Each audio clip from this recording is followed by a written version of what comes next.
What's up, world? My name is Bruce Bowers, and you are watching the first installment to the making of BootyWoman presents BootyShortz. Let's go.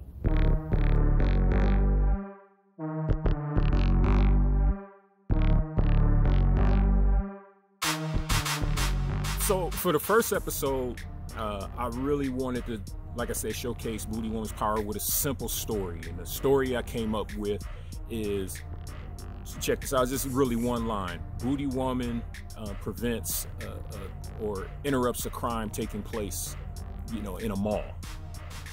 That's really all it was. And I remember I drew inspiration from the story when me and my wife were in conversation at our local mall, and she was actually looking for something in the mall. She was looking for the leggings.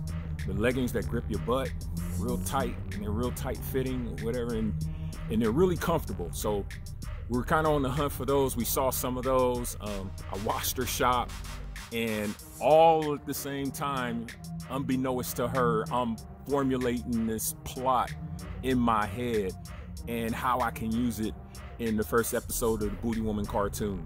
And I told her about it later, and she laughed. But that's really what the premise was, where some of the inspiration was drawn from. I wanted to show also BootyWoman, not BootyWoman, the character, but other sides of her. So we actually get to see her in her secret identity. A lot of people don't know about her secret identity, so I guess I could talk about that. And you're gonna see a little bit more about her secret identity in future, in the subsequent episodes, and I'll talk about those as well and kind of break it down. So the name of BootyWoman's alter ego is Anna Holton. Anna is actually just a typical female, black female in her 30s or what have you, single, don't have a boyfriend, none of that other stuff.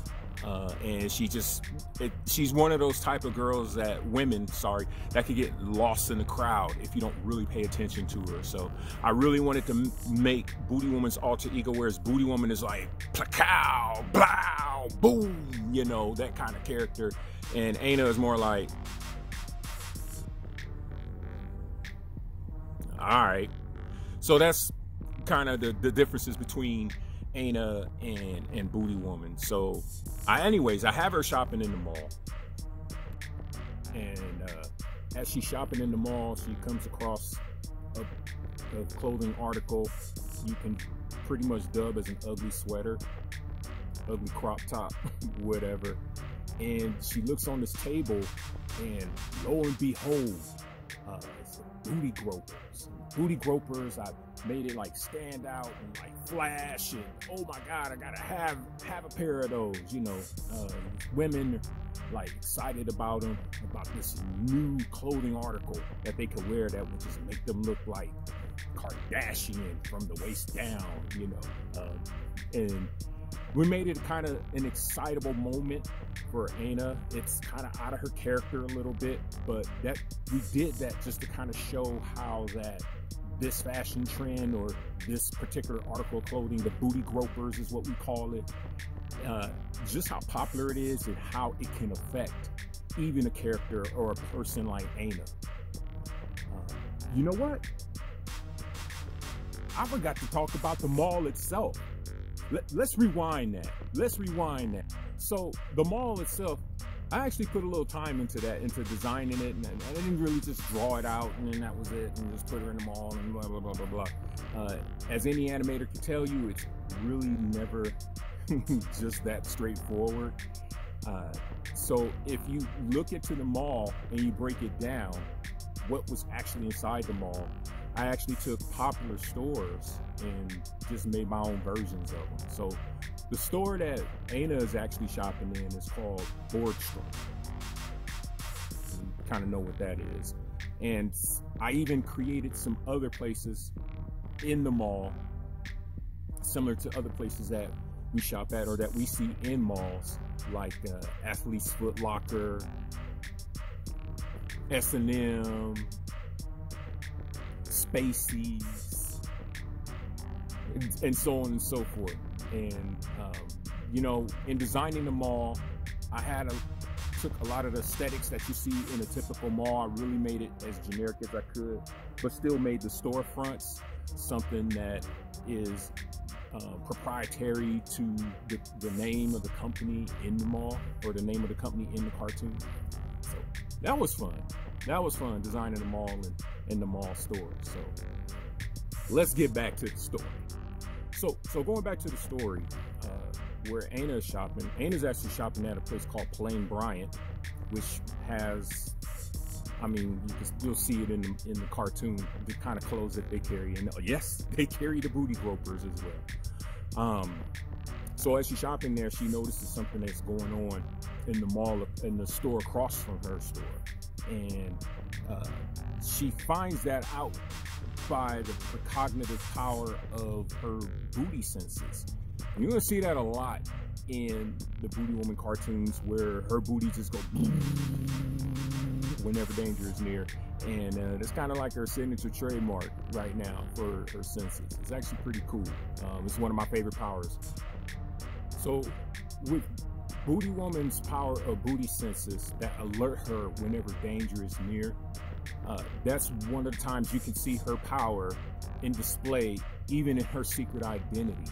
And usually that's the first power that triggers, and it kind of gives you a clue that, wait a minute, there's something special about this girl, Aina. But, you know, like in the world of Superman, you don't know if it's Superman when he puts his glasses on and he takes them off. It's like a discovery, you know?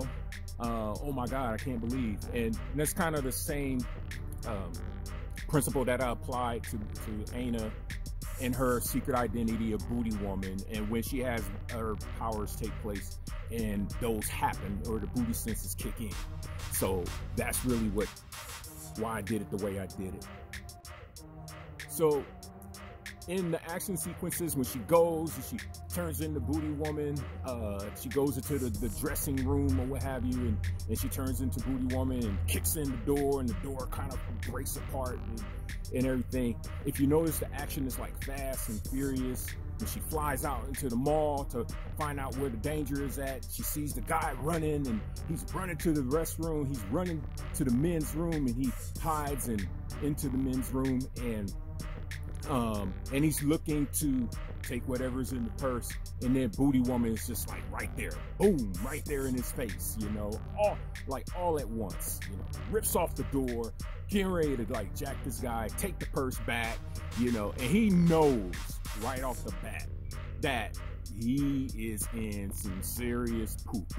He's in serious trouble, and there's nothing he can do about it but smile. He already know he got. So I did want to talk about the ending a little bit. The two guys in the bathroom. That's something I came up with off the fly. So let's talk about that real quick. Yeah. So the two guys in the bathroom that you see, the guys holding the camera phones and checking out BootyWoman and what's happening in the men's room. They happen to be in the men's room. You're gonna notice that on their belt buckles and shirts and stuff like that, they have a logo, and the logo is HK. And HK, to be real with you, it stands for Ho Kings, and it's something I made up.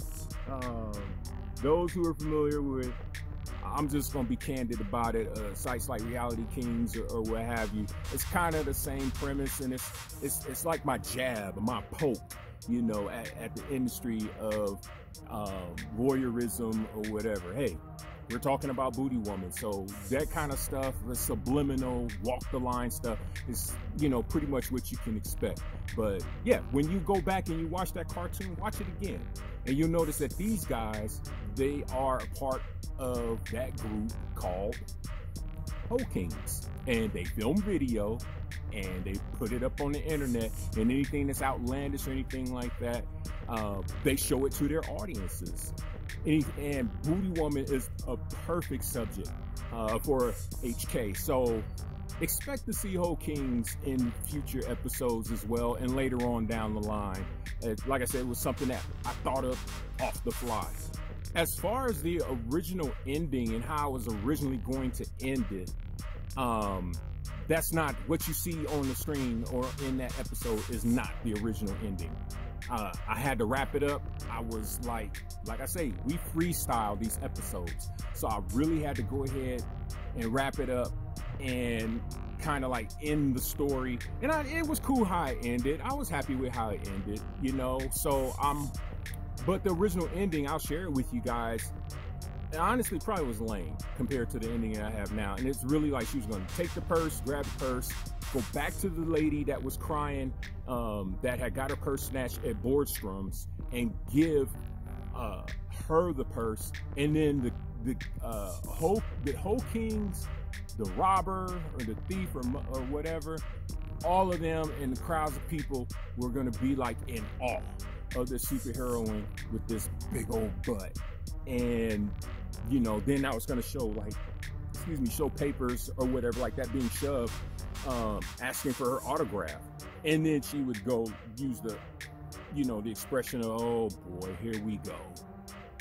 And that was how it was going to end. Yeah, I know, huh? I like the other ending better, when she's caught in the men's room with Whole Kings.